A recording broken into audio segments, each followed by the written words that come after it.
சாந்தி. 3/1/2025 காலை முரளி. ஓம் சாந்தி. பாப் தாதா, மதுவனம். சாராம்சம். இனிய குழந்தைகளே, அசரீரியான தந்தை தனது சொந்த வழிகாட்டல்களை உங்களுக்கு கொடுத்து உங்களை ஆஸ்திகர்களாக ஆக்குகின்றார். ஆஸ்திகர்கள் ஆகுவதனால் மாத்திரமே உங்களால் தந்தையிடமிருந்து உங்களுடைய ஆஸ்தியை பெற முடியும். கேள்வி: உங்களுடைய எல்லையற்ற ராஜ்யத்தை பெறுவதற்கு எந்த 2 விடயங்களில் நீங்கள் முழு கவனம் செலுத்த வேண்டும்? பதில்: 1. இக்கல்வியில். 2. சேவை செய்வதில். சேவை செய்வதற்கு உங்களுடைய குணாதிசயங்கள் மிகவும் நன்றாக இருக்க வேண்டும். உங்களுக்கு ஒரு ராஜ்யத்தை பெற்றுத் தருகின்ற இந்த கல்வி மிக அற்புதமானது. துவாபர யுகத்திலிருந்து நீங்கள் தான தர்மங்கள் செய்ததன் மூலம் ஒரு ராஜ்யத்தை பெற்றீர்கள்.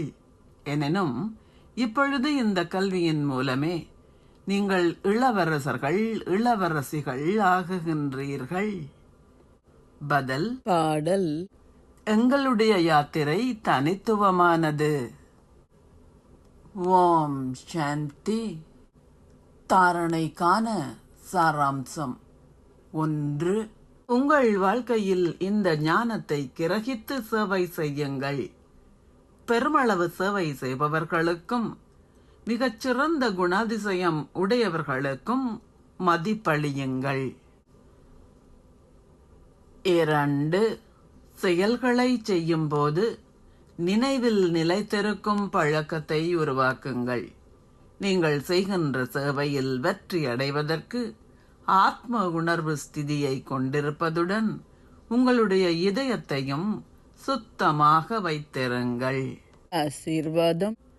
நீங்கள் தீர்வுகளின் சொரூபமாகி பிரச்சனைகள் அனைத்திற்கும் விடை கொடுக்கின்ற விழாவை கொண்டாடுவீர்களாக.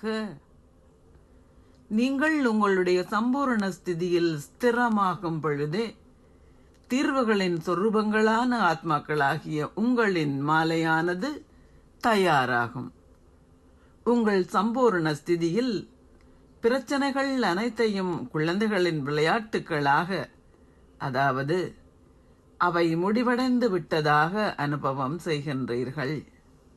உதாரணமாக, தந்தை பிரம்மாவின் முன்னால் ஒரு குழந்தை பிரச்சனை ஒன்றுடன் வரும்போது அக்குழந்தைக்கு அப்பிரச்சனை பற்றி பேசுவதற்கான தைரியம் இல்லாததுடன் அவ்விடயத்தை மறந்தும் விடுவார்.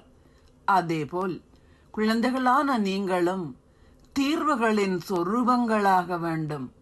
அப்போதே நீங்கள் அரை கல்பத்திற்கு பிரச்சனைகள் அனைத்திற்கும் விடை கொடுக்கின்ற விழாவை கொண்டாடுவீர்கள். மாற்றமே உலகின் பிரச்சனைகள் அனைத்திற்குமான தீர்வு ஆகும். ஸ்லோகம். இந்த ஞானத்தை சதா கடைபவர்களே மாயையின் கவர்ச்சிகளிலிருந்து பாதுகாப்பாக இருக்கின்றார்கள். உங்கள் இலேசாகவும் ஒளியாகவும் இருக்கின்ற தேவதை ரூபத்தில் ஸ்திரமாக இருந்து ஒரு பற்றற்ற பார்வையாளராகி அனைத்து பாகங்களையும் அவதானிக்கும் போது ஷக்காஷை, அதாவது ஒத்துழைப்பை கொடுங்கள். ஏனெனில் நீங்களே அனைவருக்கும் நன்மை அளிப்பதற்கான கருவிகள். ஷக்காஷை கொடுப்பது எனில் உங்கள் பொறுப்பை நிறைவேற்றுவதாகும். ஆனால் நீங்கள் ஒரு மேன்மையான ஸ்திதியில் இருந்தவாறே ஷக்காஷை கொடுக்க வேண்டும். வார்த்தைகளின் மூலம் சேவை செய்வதுடன் உங்கள் மனதின் நல்லாசிகள் என்னும் மனோபாவம் மூலம் ஷக்காஷை கொடுக்கின்ற சேவையை செய்யுங்கள். ஓம் சாந்தி. நன்றிகள் பாபா.